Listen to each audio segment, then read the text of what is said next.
Welcome back to Between Builds, the space where we talk about the seasons between chapters, the moments when what you've built starts to shape you back. Today, I'm joined by Nik Milanović. Nik is the founder of This Week in Fintech, which for many people in the industry isn't just a newsletter, it's connective tissue. It's how founders, operators, investors, and regulators make sense of what's happening in fintech week to week. He's also a general partner at the Fintech Fund, sitting at the intersection of media, community, and capital. This conversation isn't about trends or predictions. It's about what it means to build infrastructure for an ecosystem and how you continue evolving when the thing you built becomes bigger than you. Hi. Thanks for joining, Nik. Thank you for hosting me. Tiffany, oh my gosh. Let me just say, you have a great podcast voice. I'd like to outsource all my future podcasting to you. Happy to do so. Happy to do so. I love having you here because you're one of those people in the industry that everybody knows, but I feel like we don't get to talk directly to you. So it's like the secret podcast of Nik. Like we get an inside look. You may be disappointed. You'll be like, okay, now I understand. We're gonna dish. You're gonna dish. I know we're gonna make this fun. So we're just gonna start at the top, and I want you to kind of back us in. But when did This Week in Fintech kind of stop feeling like a project, and it started feeling like infrastructure, like a richness? Okay, I have to, really manage this and focus on this intentionally. Was there a moment that you're like, oh, yeah, it's a big kahuna? It's such a good question. And to an extent, when you're behind the scenes, it never really feels like the finished product that you hope everybody else sees. You bring the finished meal into the front of house for the restaurant, but it's still a mess in the kitchen. Yeah. And to some extent, I think every company probably feels that way. Yeah. At least if you're setting yourself kind of ambitious targets and pushing yourself to grow, then to some extent your hair is always on fire. Mm-hmm. And so I like that. I like the feeling that we still have a lot to prove and we're scrappy and we're growing and we need to grow. Mm-hmm. And so to me, in some respects, it always still feels like a project.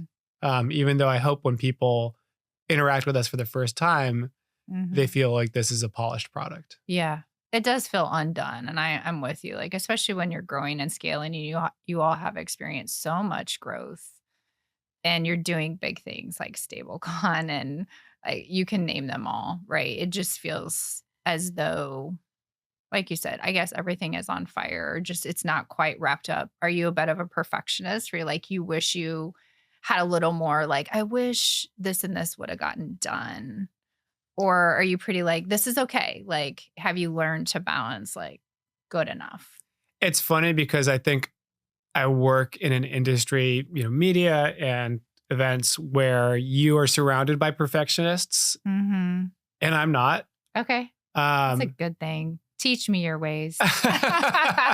No, but that's great because this podcast will come out and I'll be like, wow, the video editing was so crisp on this. We need to do better. But I'm very much we need to get things over the finish line and then move on to the next thing and kind of continue pushing forward. And I think that's been a difference maker for us. But what I'm so happy about is I surround myself on the team with perfectionists who are hold up, we need to make this better. And so I'm a very 0 to 1 type of person where I'm somebody needs to start this. So I'm just going to start and get it off the ground. But then the best relationships I have are with people who are okay, 1 to 5ers. Yeah, exactly. I'm definitely a 1 to 5er. This first version sucked. I'm going to take it off your hands and I'm going to make something better. And so going back to your first question about when it felt like a polished product, I mean, I'm curious what it feels like for you also building in this space and building a media brand. But for me, I think the wow moment was the first time that I saw something happen or get done that I didn't know about. And you see put something together where you're oh, wow, I really like that. Who did that? And you're I wasn't the one who had to do it. That was an incredible moment for me. Yeah. I think you kind of flipped that back to me. I was sitting with Leong at lunch, who does the producing, Banzer, does all the producing for the podcast. And this is our second round. This is a different studio than we were last time. So we kind of do these in batches. And the first batch, it was good, but I was super nitpicky. I was oh, that didn't feel natural or this was hard. And they were sitting at lunch today. And she's like, how are you feeling? Like, we had 3 or 4 big guests coming in, you and others. And I'm like, I think we're good. Like, this is going to be a chill conversation. We have great notes. Like, we have a good rhythm. Right? We Mhm. kind of built out the infrastructure. Now we just have to show up. And I can be a little less like perfectionistic about it and just trusting the process more.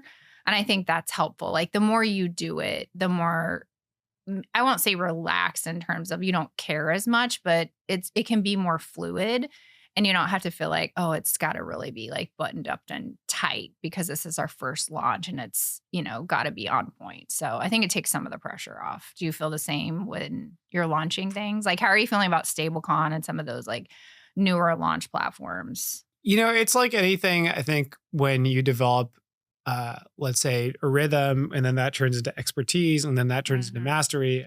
I wouldn't say I'm there yet in terms Yeah. of mastery, but Yeah. you relax a little bit. And I think it makes the end product better than Yeah. early on. And so, like, I love, the way you set up between the builds because it's different.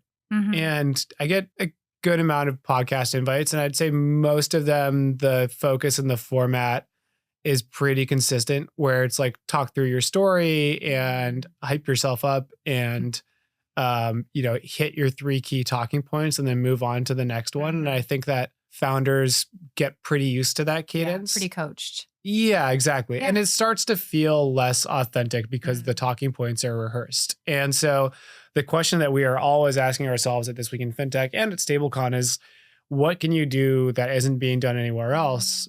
Mhm. What can you produce or share with people Mhm. that will actually be helpful to them? And that's why I Yeah. like the way that you structure these Yeah. conversations. Yeah. Thank you for that. I want to talk a little bit about you being a connector or super connector, as I would like to say. Like you're constant like engaging with people. Like my WhatsApp blows up with you every day. I love it. Like, oh, I'm there's sorry. Nick, there's Nick. No, and it's a good thing, right? But you're always like making connections. You're sharing information. But what I've experienced, and I'm interested to hear like your lived experience, is there like a loneliness in that being the connector, right? Because so many people look to you to kind of like help me put a narrative around what I'm seeing, like help me understand this trend, right? Like how do you internalize that? I saw this question in the script that you all shared Mhm. beforehand, and it was so interesting because it wasn't something that I ever really spent time thinking about Mhm. before, like introspecting about that role. I probably would not say loneliness. Mhm. I think what I've kind of fallen into by virtue of being a writer in the fintech space and developing these online communities and like having more of a following for the media brand is you start to fall into what they call a parasocial relationship. And Mm. so you have a lot of people who are familiar with you or the content you're putting out or you're writing, which is very flattering. You kind of play a role to them where they slot you into this category and, you know, they sometimes kind of call on you with the implicit expectation that you'll continue to fulfill that role. And so, Mm. what I'm doing is at a very, very small scale. But I think if you look at like the Acquired podcast, or you look Mhm. outside of this space and look at actors or singers or entertainers, they kind of always have to be on Mm. because their lives are so public and their thoughts are so public. And people who follow them develop an expectation around who this person is and the role that they play in my lives. And that's like what they mean by parasocial relationship is like it's very one to many. Mhm. And you end up kind of like playing a character, for lack of a better Mm. phrase. And so, my character is person who shares out fintech news all the time. And I love that because Yeah. I'm chronically addicted to fintech news.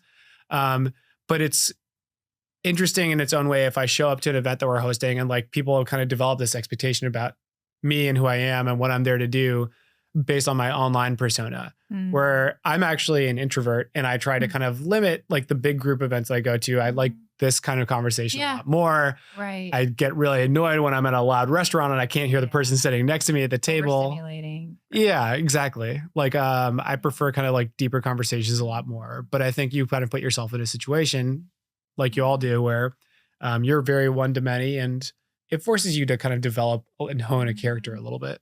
How do you hold that tension? Like, how do you hold that introversion and you do have a one-to-many relationship and like when people like right they expect things of you because you are positioned as like all things fintech and fintech news, but you can't give back maybe in that capacity that they want in that season. Like, do you have what does that feel like? How have you learned to manage that?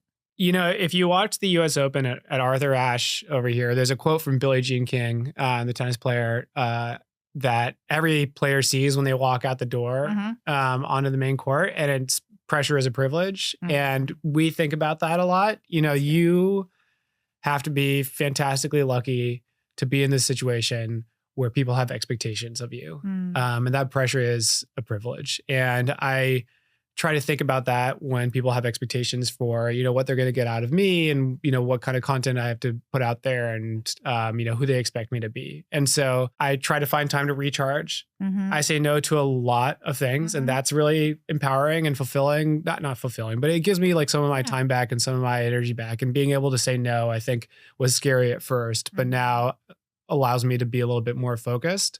And then when I am doing something related to This Week in Fintech in public, like it allows me to kind of lean into that pressure and say like, okay, now's the time to shine. Yeah, I like that. What are some ways in which you kind of recharge? Like, you do plenty in fintech. What's like a non-fintech thing that grounds you? Oh man, it's 100% just playing with my dog and hanging out with my wife. I like it. It's good. Like, yeah, if you can change so much about your life and happiness by just having a golden retriever in your house.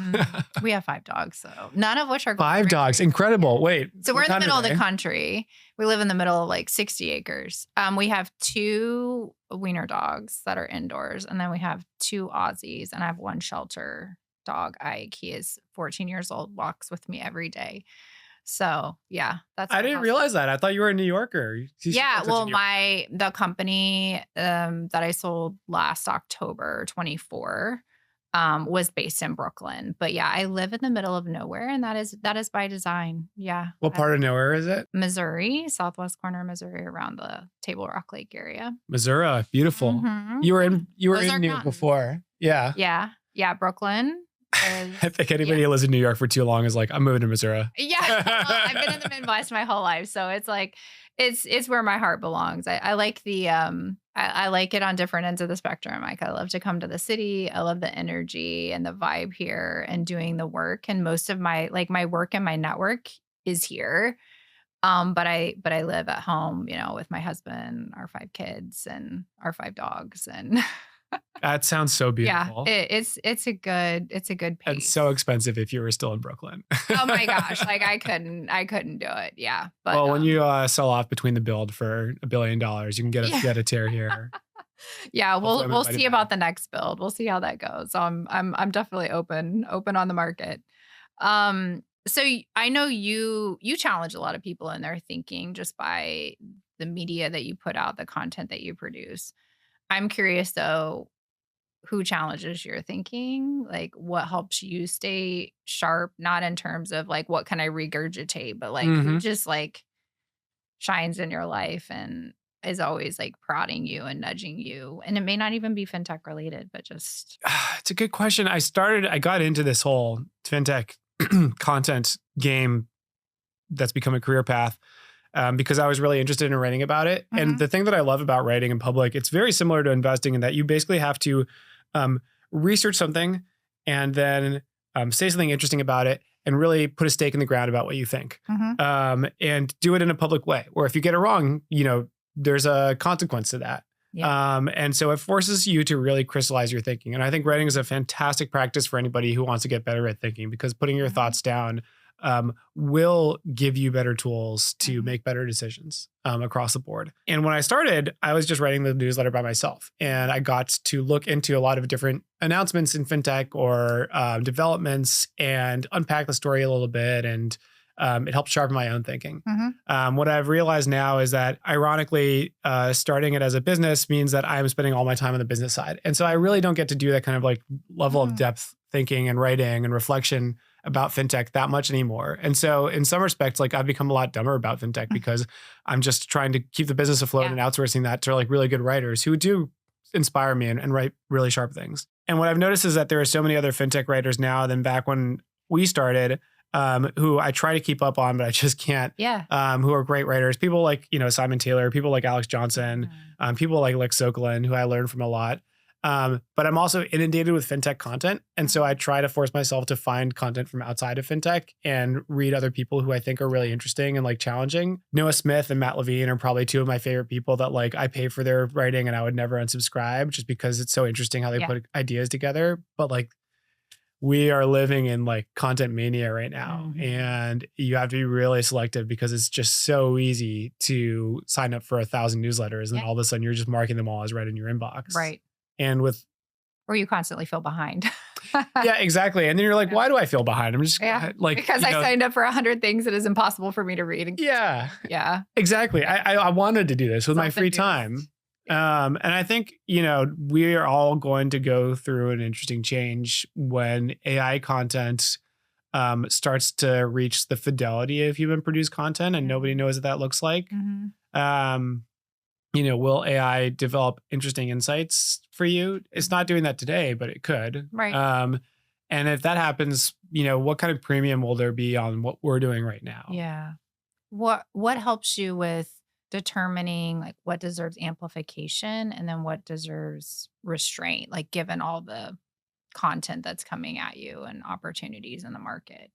I would love to get your thoughts as well because you put together the kind of show plan for guests on the series. And I would love to get your thoughts on also how you designed the guests in the episodes on your show based on like what you're trying to achieve. But for us, it's really just, we have to curate content effectively. Will this content ultimately be helpful to most people who are reading it? And so I'm sure, as you know, and as we were talking about, our inboxes are full every day with comms people who are reaching out because they want to share something about their company or their client. And oftentimes it's, we made this hire or we published this report or we brought on this customer. And while that is a great accomplishment in and of itself, it's probably not very useful context for our readers to have.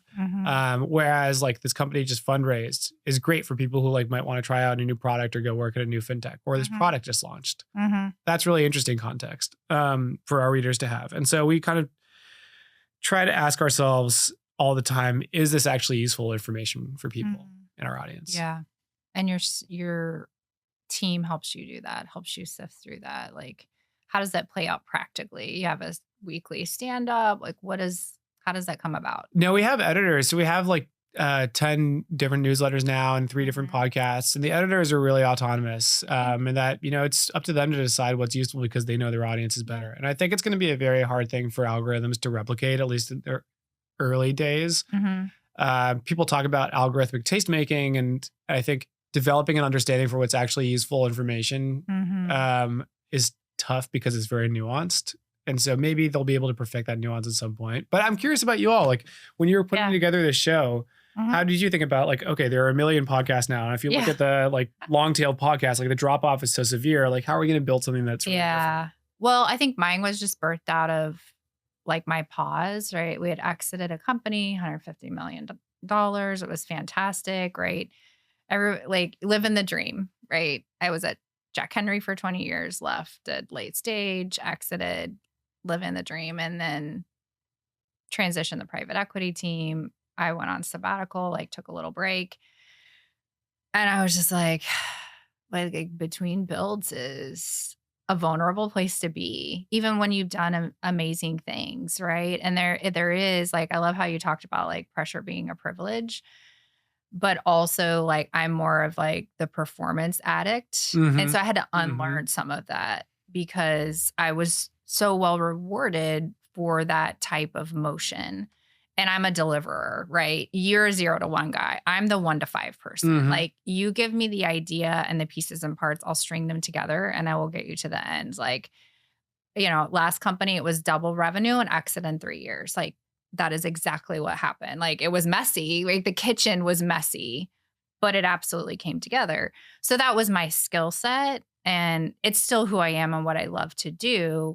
But when I went on this pause, right, and had this reflection of like sitting and not knowing what the next thing was difficult, right? To sit still and to really reflect and think okay, not just what do I want to get done, but how do I want to show up? And what's the unique way in which I do that? And I do that through people, and I do that through conversation, and I do that through like understanding what's happening at the organization. Like I had a mental playbook Mm-hmm. that I was using. I just wasn't always aware, like, oh, this is my process that I use of how I can come into a company and say, okay, let's do this, this, and this, because it will increase our odds of everybody winning. And so that's kind of where Between Builds started, was more just like a personal reflection and having these conversations with these founders and these fintech leaders of like, yeah, we can talk about the highlight reels all day long, right? But the deeper conversations about the loneliness or the identity shifts or maybe redefining ambition, those are super important conversations that kind of get left out of the headline transactional discussions. And I think we need more of that. Like we need the human and the soul like back into the conversation when our world is very transactional and it's about like the next deal and the IPO window and how are things looking, right? So it was more from my personal reflection and feeling like nobody else is really having these conversations. And if they listen, they listen. And if they don't, like that's okay too. Mm-hmm. My voice, at least I'm exploring and understanding those things better for myself. And then I'll give that back like with whatever the next thing I do. So yeah. I mean, well, the reason I love the way that you all design the show is because I think you have like the majority of content that's in business or tech that's focused on giving people the tools and the insights they need in order to be effective and like get to that exit Mhm. or get to that outcome. And, if you have a successful outcome or an exit, nobody really gives you a playbook for what comes next. Yeah.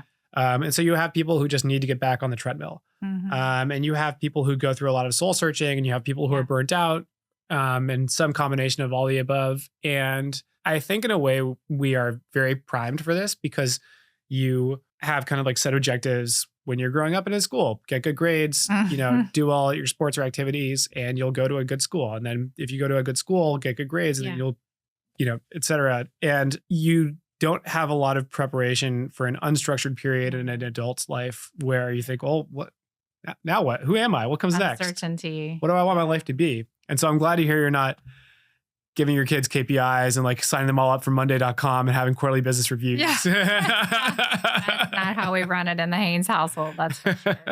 I think it's a lot of, we've had or I've had those conversations with my boys, especially who are older. Like, it's okay not to know what's next. Like, you just need to know, like, you have community, like we're in your corner and we'll figure it out together. And I think we need more of that in fintech too, especially like given all of the layoffs and just a really tough market right now. Like people need to be reminded of that. Like, hey, you can ask your community and we'll come and help you, right? Like we all have introductions we can make. We see things that, you don't see, and we got to be okay with asking. hmm And that's particularly hard like for women, I think, hmm but we're not as great at asking. But yeah, just learning to sit with not knowing and being okay and reassuring one another like, hey, it's okay to not know.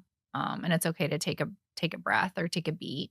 And you can work while you take a beat, but just that's all right. That's good work. That's worthy work. I completely agree. And I think the most interesting things happen in that in between space where you don't know what comes next. Mhm. I'm just thinking about my life. I Yeah. graduated from undergrad and I thought that I wanted to be a lawyer, but I ended up kind of like pulling back at the last minute because I said, why do I want to be a lawyer? This sounds terrible. No offense to any lawyers who are listening. And I got a consulting job in LA that I really didn't like. And so I left it early and went and lived in my grandmother's house in her basement and in San Francisco, and took some unpaid and then very low paying jobs at a couple Mhm. startups that ended up folding within like 6 months. And Sweet. so I had friends who were like going into investment banking from undergrad, and they were Mhm. like successful in the consulting careers and doing really well in tech sales. And so I was saying, am I a failure? Like, what did I do wrong that didn't put me on the same track as other people did?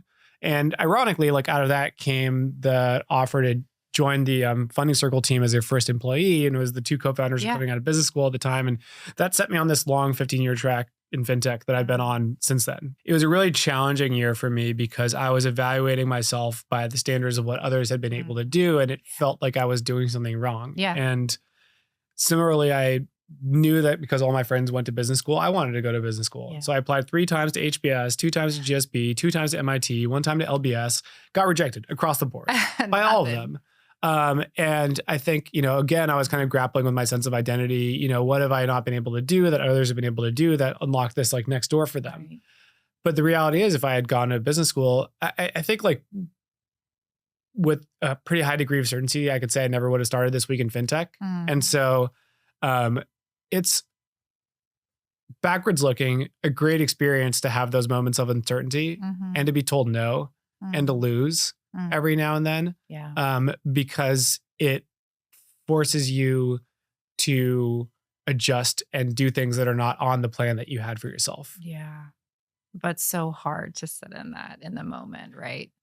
Of course. And Yeah. it will definitely happen to me again. Yeah. And I will probably have a bad time with it like I had the first few times. But in retrospect, like those pivot points end up being pretty defining. Yeah. No, I totally agree with you. I think they bring a level of humility. And when that humility is present, like the right things take root. Usually like it breeds good soil and the right things take root and then grow into the right next thing. So Definitely. but it doesn't happen overnight. And it is very frustrating with, like, I remember having a conversation with a friend not too long ago. It's like when you're doing all the right things, right? Like you're doing all the right things, you're checking all the boxes, right? But the outcome is not outcoming the way you want it to outcome, right? Like you have these expectations of like, hey, I'm doing all the right things. Why am I not getting the right things back, right? I think those are those moments of reflection that we can say like, okay, that's okay. Like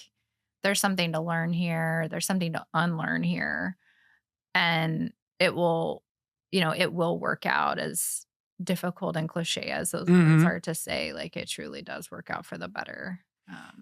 I mean, you have young kids that you're raising, and I mean, it's a particularly interesting time because of social media. And I think, every parent has read The Anxious Generation now, but we're all aware how your exposure to people outside of your circle who are in your cohort because they're your age and they're phenomenally successful because, that's who ends up making it on social media.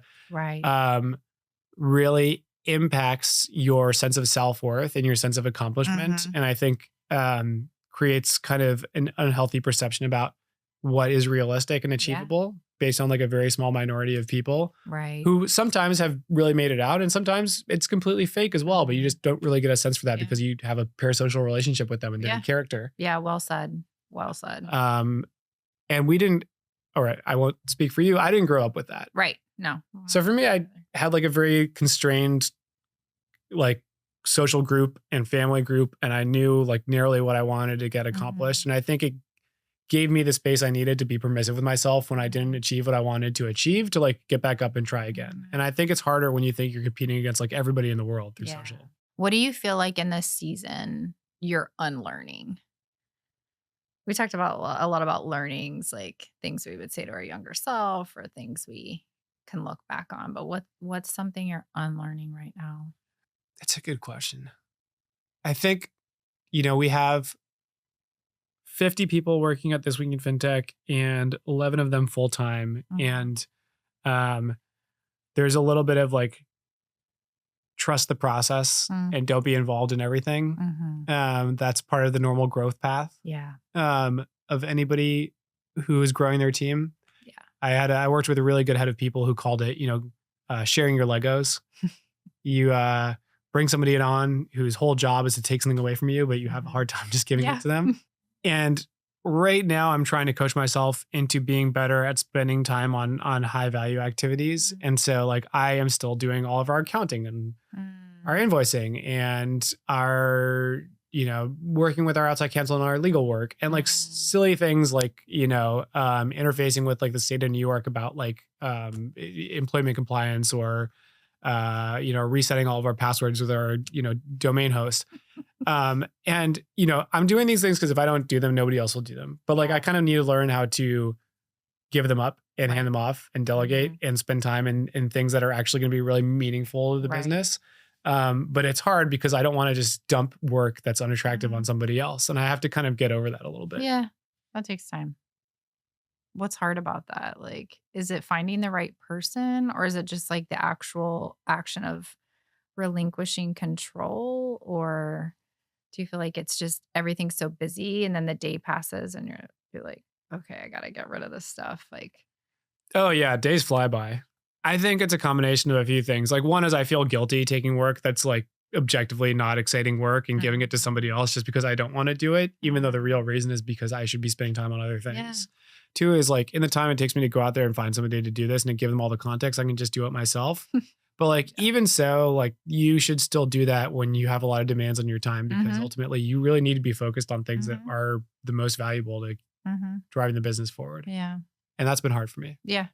That takes time. I think that's a completely human answer. And we all struggle with that in different seasons and different aspects of, and like you said, when you grow and scale, it's so different. Like if Hmm. you're working at a crazy pace, right? It's almost like to stop and do something differently takes more time because then you have to get it going again and get it going with another person. And that can be challenging. So yeah, I I hear you. was telling a founder friend, I was complaining to him and I was like, God, I'm spending so much time in the state of Colorado unemployment insurance website trying to Oh figure out what our no. number is and get it connected to Gusto. And he was like, why don't you just get a PEO? Like you shouldn't be doing this. 100%. Yeah.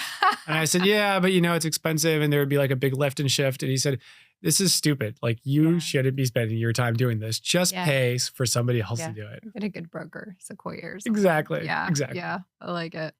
What are you still building right now? And then I think the second part, like what are you intentionally not building? Mm. That's a question that's, it's December 2025. It's 20 degrees outside. We're all tired and we're starting to think about what comes next year. And so I think the decision about what not to do is honestly more important than a decision about Mhm. what to do. Yeah. And so we're asking ourselves that question right now. My running joke when people ask how you're spending your time is, oh, well, it's 50% the fund, 50% this week in fintech, and then 50% stablecoin the conference. You know, for us, people have been saying, why don't you do a conference for a while? Mhm. And we didn't see a really good opportunity. And then stablecoins provided one. And we're really excited about that. And that's what we've hired a bunch of people around. We brought on some great advisors and investors. And I think that Mhm. that's the highest target for us to hit. And so, that is probably what is going to take the most work to stand up and really scale. The first year we did it was this year in New York. We had 1,000 people come through Yeah. in Manhattan, and it was great. But when you do it again, like you see the mess in the kitchen, and you're just thinking about what you want to improve next year. And Mhm. so we are being ambitious. We want to 3 exercise the conference. We just Mhm. announced our first international conference, which is also going to be next year in Yeah. Amsterdam. And so we're setting high targets for us to hit. Yeah. But it means we have to just say no to everything else. And Mhm. so things like the idea of like a membership and mentorship track, which we could do Mhm. in the community, is like interesting, but it's just not going to happen right now. Deprioritized. Yeah. Just doesn't happen. That's good. It's good to have that intentionality and that focus. And I think is like clarity begets clarity, right? Like once you pick the things and decide to focus on them, like the execution becomes easier because you're not trying to like make a millimeter of progress on 20 different things, right? See, that's a 0 to 1 thing to say It is very right 0 to there. 1 of me. Yeah. I can do I think you've it. got some 0 to 1 in you. I do. I'll build from scratch one day. I like it. What else? What else do you want to pass to our listeners and in this conversation? So now that Oh, here we go. now that I have an opportunity to turn the questions back around, so you've done what most people in business spend all their time thinking about and wanting to do, and so you Mhm, like really are just geared around this outcome, and then the outcome happens. mhm. Like, how are you thinking about what you've already done Yep. in the context of like your life story, Yeah. and how are you coming to an answer about what comes next? Mm. I think I like post transaction, I really gave myself permission to just discover, right? Like I didn't have the answer of what was next. I had nothing laid out. And I didn't want to box myself in, right? Like I've done publicly traded companies, right? I've spent 20 years in 9 different roles and turned an organization on its head in a good way, right? And then had a very mission driven, like bootstrapped company, double revenue exit in 3 years, right? And so I just decided like, hey, I can go do those things. Like those are muscle memory things for me to go do again. Or I can just have a lot of conversations, like get a good read on the market. Like what are other people doing? What are they struggling with? What hard conversations need to be had that we're unwilling to have? What do I love doing? Like there's characteristics that I learned from each of those roles that I want to take forward and like how I approach things. So I think for me, I haven't figured out what's next. I've just had a lot more clarity on what the work I love to do, how I love to accomplish it with and through people. And definitely will never let go of the fact like I'm a deliverer. Like I Mhm. just love to have a vision that's really clear and just say, let's go after this and get everybody rallied around it and executing on it because that's when the work is fun, right? It turns into something magical of working alongside people and we have great focus and we know what we're trying to get done and we can pivot along the way. We can be flexible. But I think that's like, I'm not sure if that really answers your question because it's still like to be determined. But that's where I'm at right now. I'm like, I'm open to any kind of conversation. Like it could be a full-time role. It could be a fractional role. It could be advisory level, multiple advisory levels. Like I just want to do great work and help people. And the way I help people is like doing the work with people and getting that delivery met, right? With a lot of fun along the way. So yeah. Something you were saying earlier was you realize that you developed a skill set over time Hmm. that you see through its application. And you have all these heuristics in your mind that, like, maybe if you were to sit down, you couldn't explain them to somebody else. But when you see a situation, you know how to turn it around. You Yeah. know what levers to pull. And it's such valuable mental context. And you have people like Andy Grove from Intel who like write these big books about like Yeah. everything that I've internalized over time. Yeah. And I feel like everybody gets there in their career where they think, I I'm a weapon. I have so much that I could do if I'm put in the right context. For you, like, what is that context? Like, what situation do you find yourself in where you're like, this is really where I'm effective and where I'm in Mm. flow? Yeah. When the kitchen's on fire. Mm-hmm. I love the chaos. Like, and I love bringing order to the chaos. Yeah. That's just, and in a way that like honors people Mm-hmm. and they get to be part of the solution. I'm not gonna like, you're out of here. Like, let's clean house. Like, that's not how I think about like transformative work. Transformative work is often done with the people who are sitting at the table at that point in time and maybe adding a couple other seats. Like occasionally you have to swap out some deck chairs. Like that Mm-hmm. happens.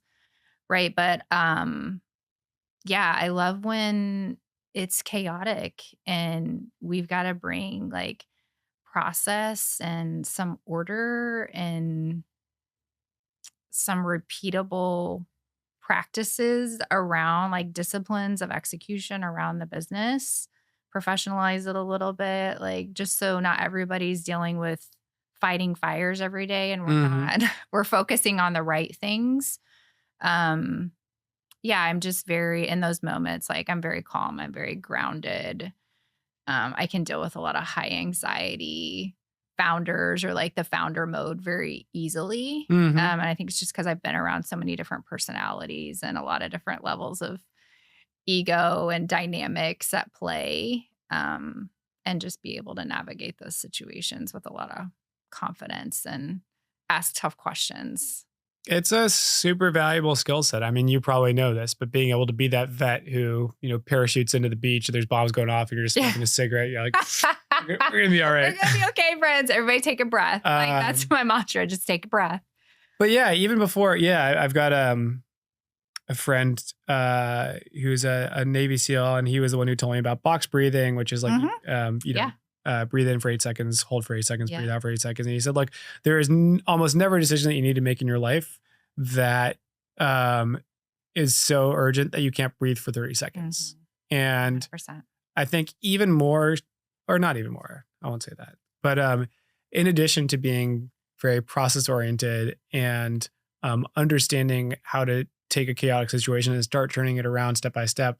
I think people look to leadership for their cues, and that body language means a lot to people. Yeah. Kind of like when your kid's little and they fall over and they look up at you to understand if they should freak out. Am I supposed to cry? Yeah, exactly. And you're like, you're okay.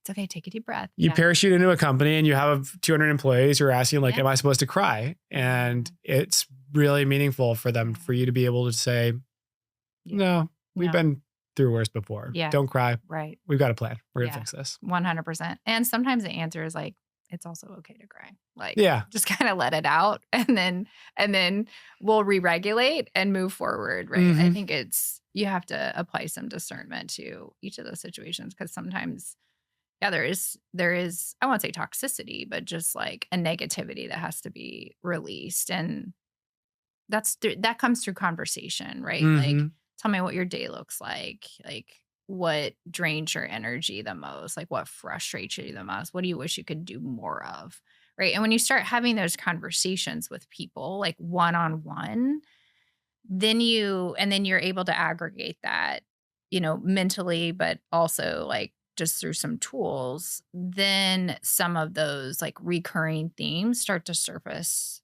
to the top, even though they sit in different parts of the organization. You're like, oh, well, we need this, or we're lacking this, or these are the 3 or 4 things that if we shifted a little more focus there, it would lift everybody up and get them kind of to that next inflection point that we need to get up and over as an organization. So there's never a cookie cutter answer. You just really have to like put your ear to the ground and listen to everybody, what they're saying and also what they're not saying.